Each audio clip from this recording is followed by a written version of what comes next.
हर ज्ञान हर आदमी के बस का नहीं होता। ज्ञान की भी अपनी अपनी सीमाएं होती हैं कि आप किस सब्जेक्ट को जानते हैं, क्योंकि सब्जेक्ट एक तो है नहीं, अनेक सब्जेक्ट हैं।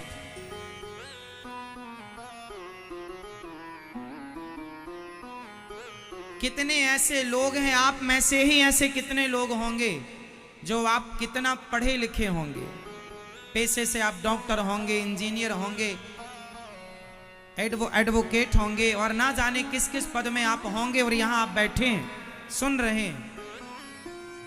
आप स्वयं प्रोफेसर हो सकते हैं। आप में से कुछ लोग पढ़े लिखे हैं, आप लोग, आप कोई कम पढ़े लिखे नहीं हैं, लेकिन आप अपने आप से पूछिए कि आपको ये कथा वो दे रही है जो कोई ना दे सका। इसलिए ज्ञान जहां से मिले, जब मिले, ग्रहण कर लेना चाहिए। और शांति प्राप्त करना हो तो कॉलेज, स्कूल, कॉलेजों की पढ़ाई, यूनिवर्सिटियों की पढ़ाई पढ़ के हम शांति नहीं प्राप्त कर सकते, क्योंकि वहां की शिक्षा हमें नौकर बनाने वाली है।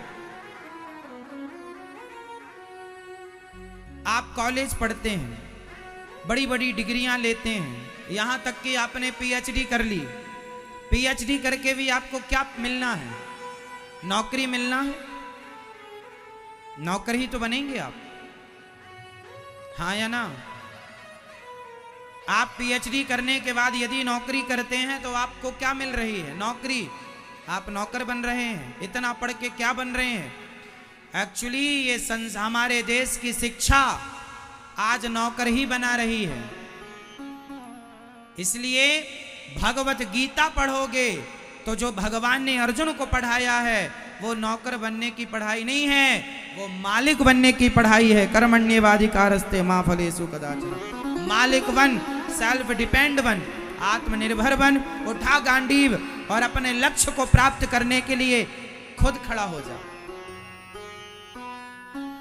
तो गीता पढ़ोगे, रामायण पढ़ोगे तो सेल्फ डिपेंड बनोगे, आत्मनिर्भर बनोगे। हम ये नहीं कहते पढ़ाई ना पढ़ो, पीएचडी ना करो, करो, पढ़ो, पर नौकरी करने के लिए मत पढ़ना। नौकरी लेने वाला बड़ा नहीं होता, नौकरियां देने वाला बड़ा होता है। बड़े बनना ही है तो देकर बड़े बनो, लेकर नहीं। हाँ या ना? बताइए, नौकरियां देने वाला बड़ा या लेने वाला? बताइए, नौकरियां देने वाला बड़ा या नौकरियां लेने वाला बड़ा? बताइए, देने वाला बड़ा या लेने वाला? जोर से और जोर से। नौकरियां देने वाला बड़ा है। जो नौकरियां देगा उसका सम्मान होगा, वो बड़ा होगा। वो किसी का नौकर बन के नहीं जिएगा, मालिक बन के जिएगा। तो हमारी शिक्षा जो है मालिक बनाती है। अरे उदाहरण देखिए ना, चाणक्य का नाम तो आप जानते होंगे। एक छोटे से नन्हे से बच्चे को जो गिल्ली डंडा खेल रहा था,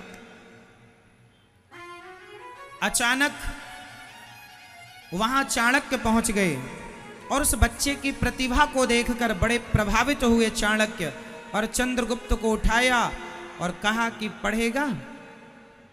हाँ हाँ पढ़ूंगा। डरेगा तो नहीं? नहीं। चल आज जंगल चलते हैं। चंद्रगुप्त मौर्य को लेकर के चाणक्य जंगल गए और जंगल में, वीरान जंगल में छोड़ दिया। चाणक्य ने चंद्रगुप्त को कहा यहीं ठहरना, सवेरे आऊंगा मैं।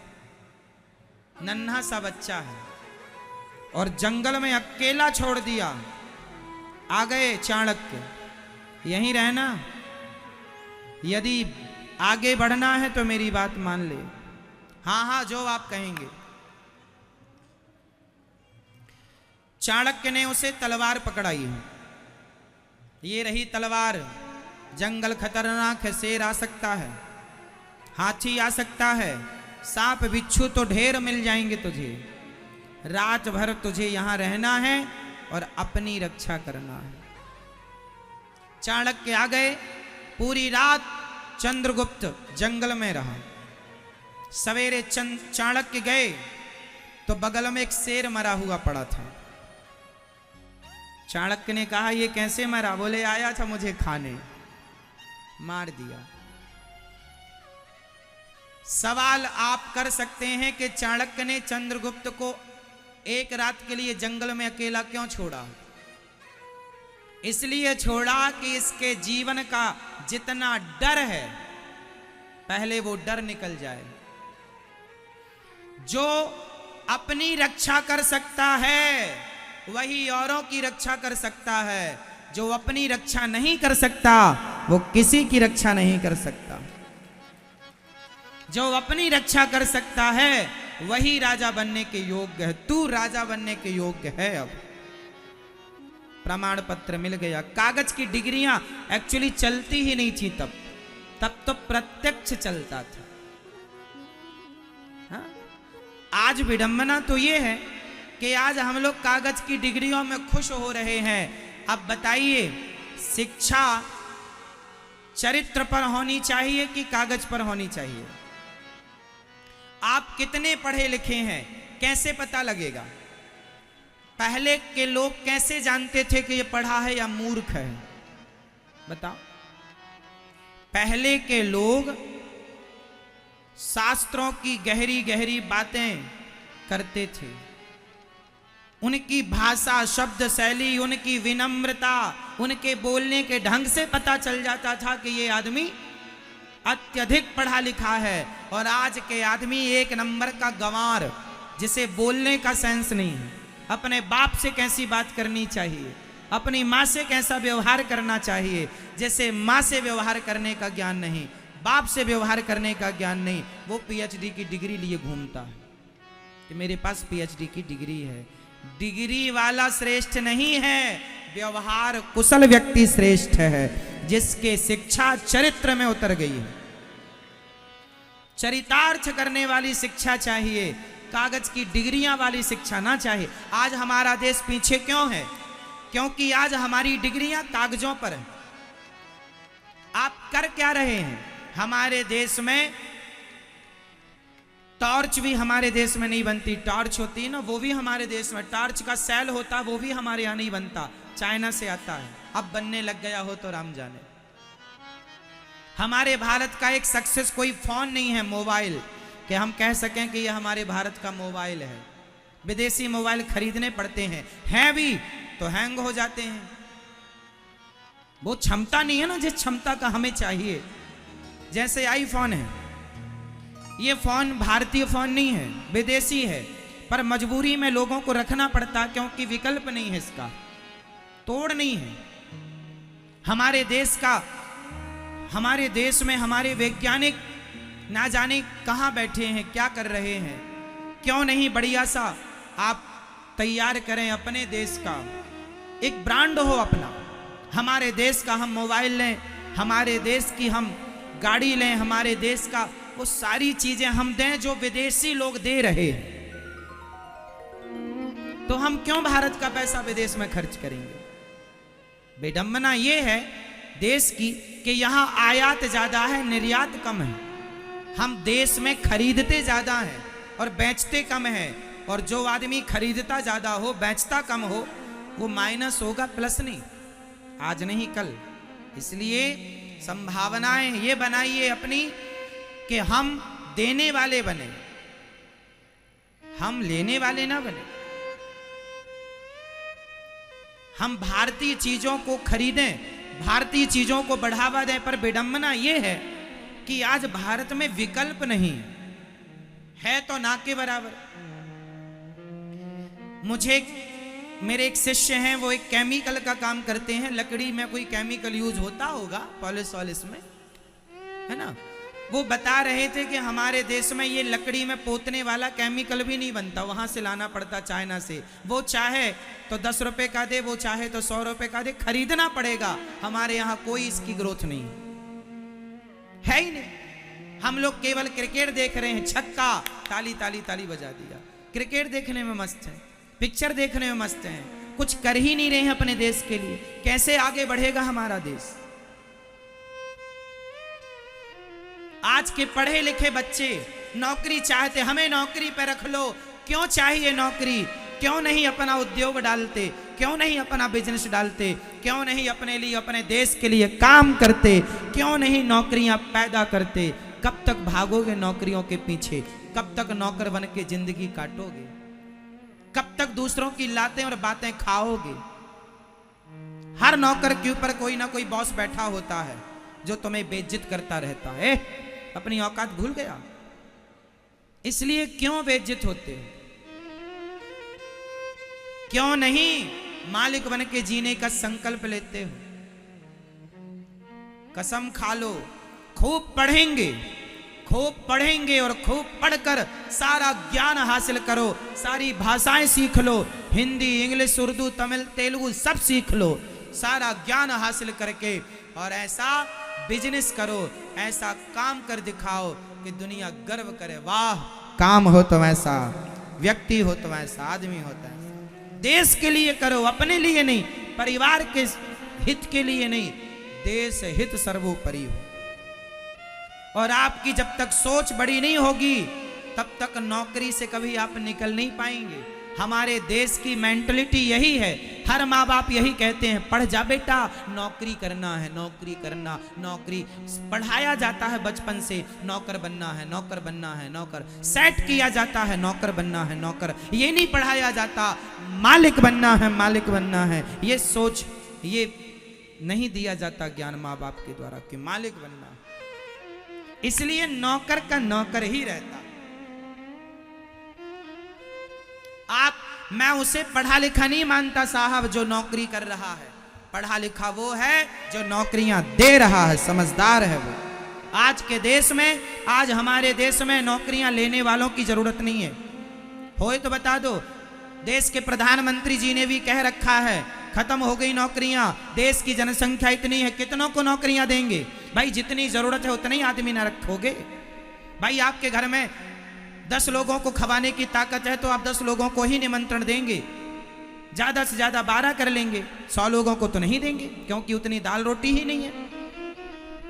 तो सरकार के पास जितना बजट है उतना ही तो नौकरी देंगे, कहां से लाएंगे? हमारे देश के लोग टैक्स तो देते नहीं है, चोरी करते हैं टैक्स की, पैसा आएगा कहां से?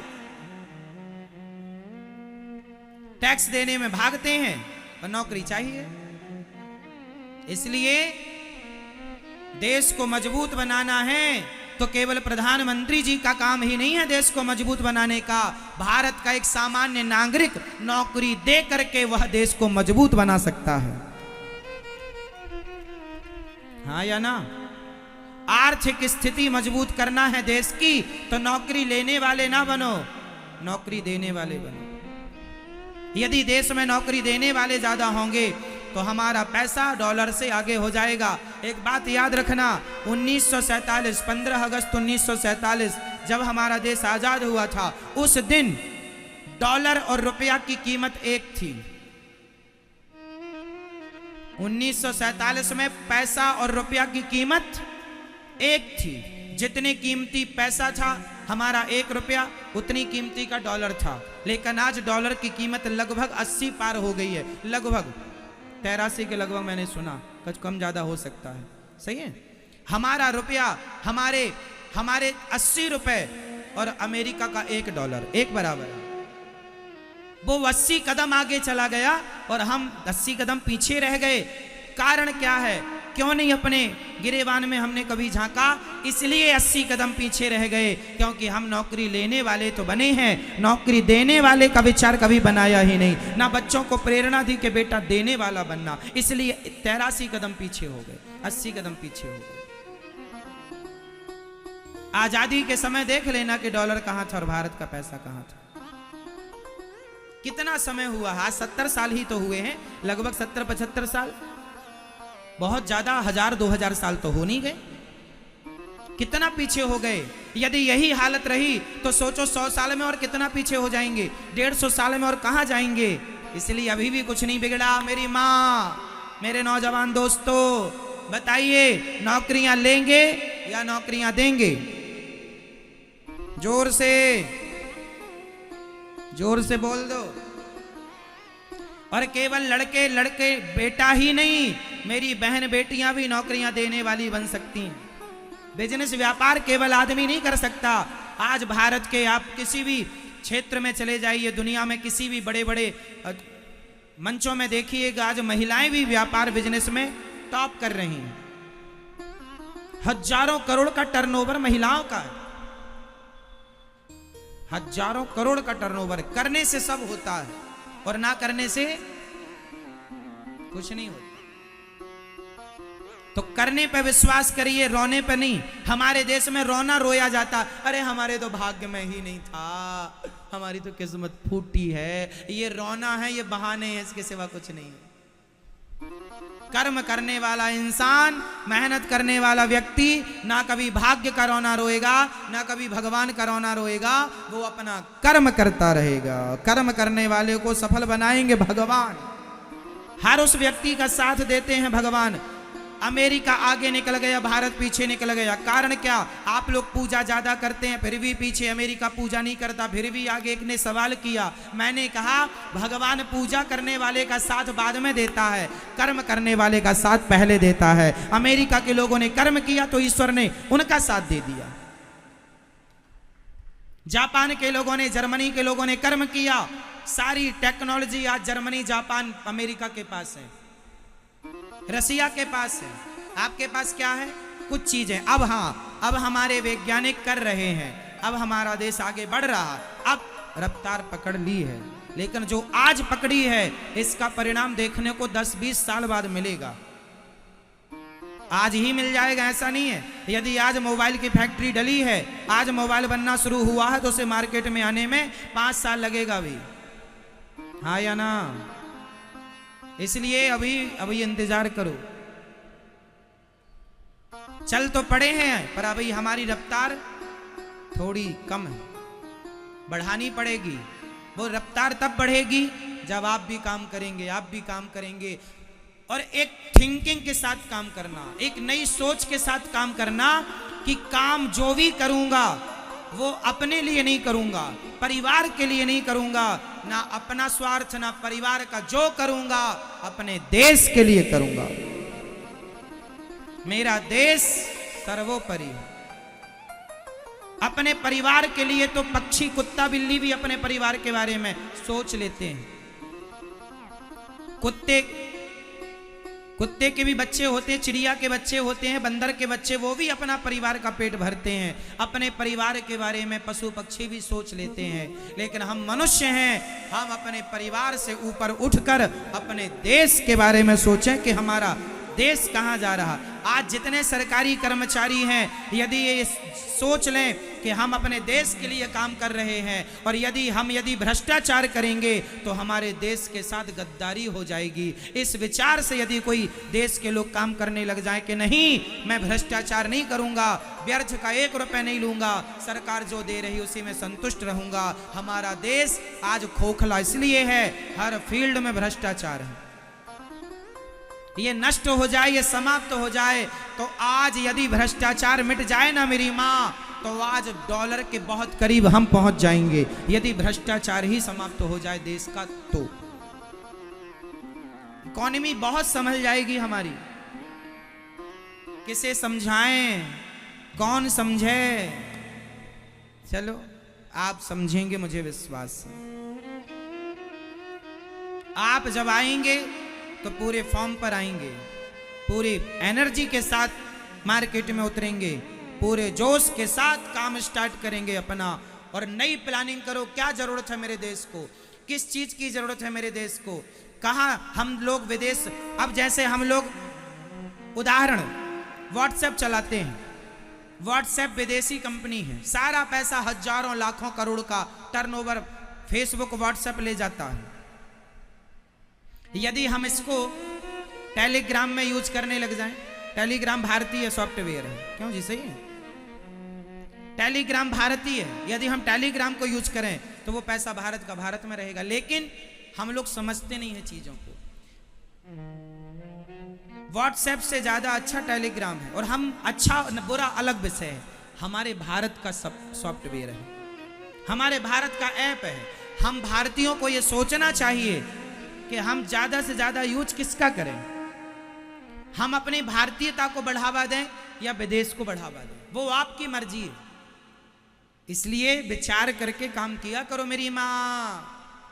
बच्चों को थोड़ा भारतीय बनाओ ताकि भारत से प्यार करें ये बच्चे, अपनी माटी से प्यार करें।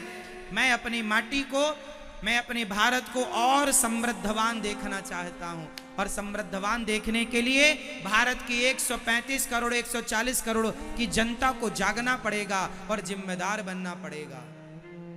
यदि भारत के लोग केला खाकर छिलका सड़क में फेंकते हैं तो ये भारत के गैर जिम्मेदार लोग हैं।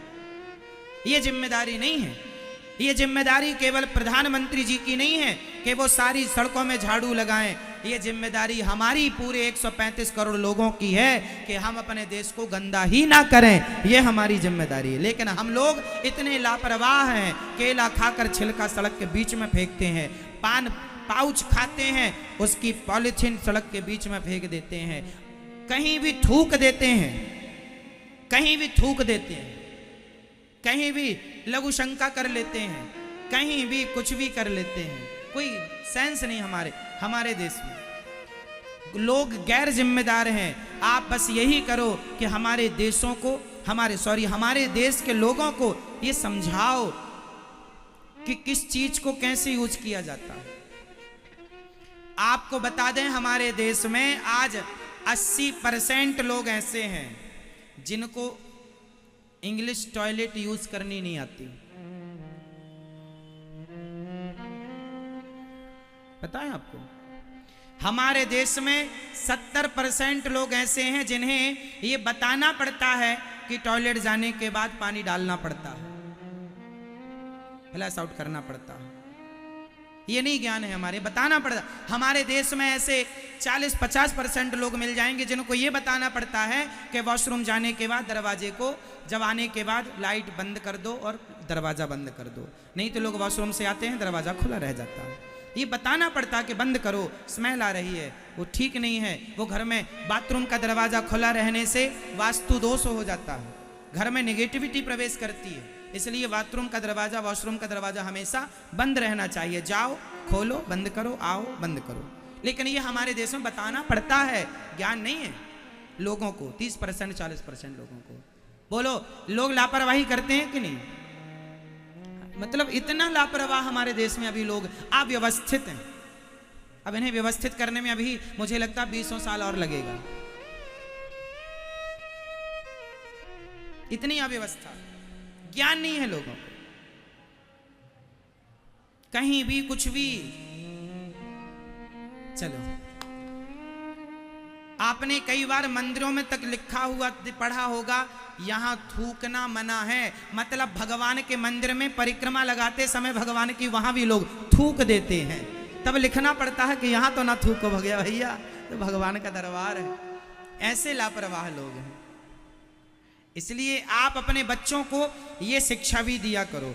आज हमारे देश में शायद 70% लोग ऐसे होंगे जिनको सड़क में चलने का ज्ञान नहीं है कि सड़क में किनारे से चलना चाहिए कि बीचों बीच चलना चाहिए। आप हॉर्न बजाते रहिए, बहरा सुनता ही नहीं है, बीच से चल रहा है, ये नहीं किनारा पकड़ के चले, अभी धक्का लग जाएगा, रोएगा। मतलब ज्ञान नहीं। तो हमारे देश में अभी ज्ञान की, बहुत सामान्य ज्ञान की कमी है, और वो तब बढ़ेगा जब आप सब लोग हेल्प करेंगे, सबको समझाएंगे। शिष्टाचार यही है, सब शिष्टाचार के अंतर्गत सारी चीजें आती हैं। कैसे बैठना, कैसे उठना, कैसे खाना, कैसे पीना, कैसे क्या करना। खाने का भी लोगों को ज्ञान नहीं है। कई लोगों को आपने देखा होगा, दाल चावल खाते हैं तो दाल चावल खाते पूरे मुंह में दाल चावल छिपड़ लेते हैं यहाँ। मतलब इसका खाने का भी इसको ज्ञान नहीं। अरे मुंह इतना सा और कौर बना रहा है इतना बड़ा, आधा खाता आधा गिर जाता है नीचे। मतलब खाने का भी ज्ञान नहीं। सालों से खा रहा है लेकिन अभी खाने का ज्ञान नहीं हुआ। इतना बड़ा कौर बनाने की क्या जरूरत है भाई, थोड़ा सा कम बना। तेरा मुंह बड़ा है तो बड़ा बड़ा बना, एक बार में पूरा ले जा, आधा खाया आधा गिराया। सेंस नहीं है लोगों को, समझ नहीं है। हमारे देश में आपको 30% लोग ऐसे मिल जाएंगे जो बिना दाल खाए, बिना सब्जी खाए उसमें नमक मिला लेते हैं। हाँ या ना, नमक पहले मिला लेंगे, बाद में पता अरे इसमें तो ऑलरेडी ज्यादा था और ज्यादा कर दिया। अरे पहले खा लेते, पता लगता कि कम है तो मिलाते, नहीं पहले ही मिला लेंगे। अब इससे बड़ी मूर्खता क्या हो सकती है? थाली में किनारे रख लो नमक भैया, कम लगे तो मिलाना, ऑलरेडी प्रॉपर है तो मिलाने की क्या जरूरत है। लेकिन कुछ लोग ऐसे हैं, भले ज्यादा हो, आदत है उनकी, वो नमक लेंगे और दाल में ही घोल लेंगे और बाद में कहेंगे महाराज जी आज दाल में नमक ज्यादा था। नमक ज्यादा था नहीं, तुमने किलो भर डाल लिया ऊपर से। तो ये हमारे देश की हालत है। अब ये तब ठीक होगी जब आदमी प्रॉपर समझदार होगा। और ये चीजें पढ़ाई नहीं जाती कि टॉयलेट कैसे यूज करनी है, दरवाजा कैसे बंद करना होता है, सड़क में कैसे चलना, ये पढ़ाई नहीं है, ये कॉमन सेंस, ये समझ की चीजें हैं कि किसी को हमसे कष्ट ना हो। चलिए बोलिए कृष्ण कन्हैया लाल की। तो आप लोग कितने लोग हमारे देश के उन लोगों को समझाएंगे जिनको समझ नहीं है? आप लोग गलती क्या करते हैं? हंसते हैं, अरे इसको देखो ज्ञान नहीं, अरे उसको ज्ञान नहीं है, इसमें उसकी कमी नहीं है। हमारे देश में इंग्लिश सीट जो है ये अभी अभी आई है, हमारे यहाँ इंडियन सीट चलती है। तो बहुत सारे लोगों को ज्ञान नहीं है, उसको सिखाओ समझाओ, हंसने से काम नहीं होगा। किसी को ज्ञान नहीं है तो ज्ञान दीजिए, उसकी हेल्प कीजिए, मदद कीजिए, सिखाइए, समझाओ मेरी